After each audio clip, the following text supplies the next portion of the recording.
வணக்கம் நண்பா. நாம இன்னைக்கு இந்த வீடியோல பார்க்க போறது என்னன்னு பாத்தீங்க அப்படின்னா 2023 தமிழ் சினிமால கிட்டத்தட்ட 250க்கு மேற்பட்ட திரைப்படங்கள் வந்து ரிலீஸ் ஆயிருக்கு.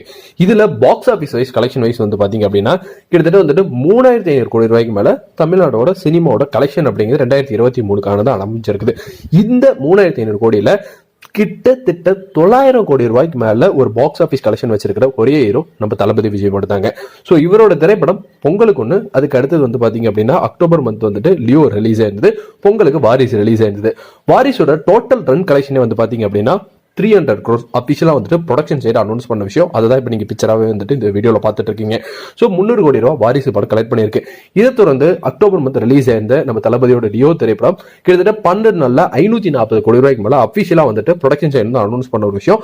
அதுக்கு அடுத்தது வந்து பாத்தீங்கன்னா படம் 2 வாரம் வந்து நல்லாவே ஓடிட்டு இருந்தது.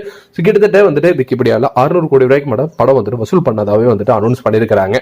ஸோ இப்போ இந்த 600 + 300 ஆட் பண்ணோம் அப்படின்னா 900 கோடி ரூபாய்க்கு மேல நம்ம 2023 தளபதி ஒரே நடிகர் அவரோட படமே வந்துட்டு கலெக்ட் பண்ணிருக்கு. இதை தொடர்ந்து நம்ம சூப்பர் ஸ்டாரோட ஜெயிலர் கிட்டத்தட்ட 600 கோடி ரூபாய்க்கு மேல வந்து கலெக்ட் பண்ணியிருந்தது. பொன்னியின் செல்வன் 350 கோடி ரூபாய்க்கு மேல, துணியும் வந்துட்டு கிட்டத்தட்ட 200 கோடி ரூபாய்க்கு மேல, வாத்தி 100 கோடி ரூபாய்க்கு மேல கலெக்ட் பண்ணியிருந்தது. விடுதலை பார்ட் 1 60 கோடி ரூபாய்க்கு மேல, பிச்சைக்காரன் பார்ட் 2 40 கோடி ரூபாய்க்கு மேல, போர் தொழில் 10 தல எல்லா திரைப்படமும் 40 கோடி ரூபாய்க்கு மேல வந்து கலெக்ட் பண்ணப்பட்டிருந்தது.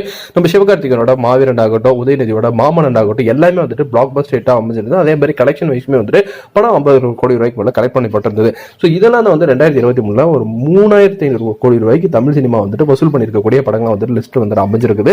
ஸோ நீங்க எந்த திரைப்படத்தை தேட்டர் ரொம்ப ரசிச்சு பார்த்துருந்தீங்க அப்படிங்கிறதெல்லாம் நம்மளோட கமெண்ட் செக்ஷன்ல வந்துட்டு மென்ஷன் பண்ணி விட்டுருங்க. ஃபார் மோர் சினிமா அப்டேட்ஸ் மறக்காம நம்ம சேனலை சப்ஸ்கிரைப் பண்ணி பக்கத்தில் இருக்கிற பெல் ஐகானை கிளிக் பண்ணி வச்சுக்கோங்க. நன்றி, வணக்கம்.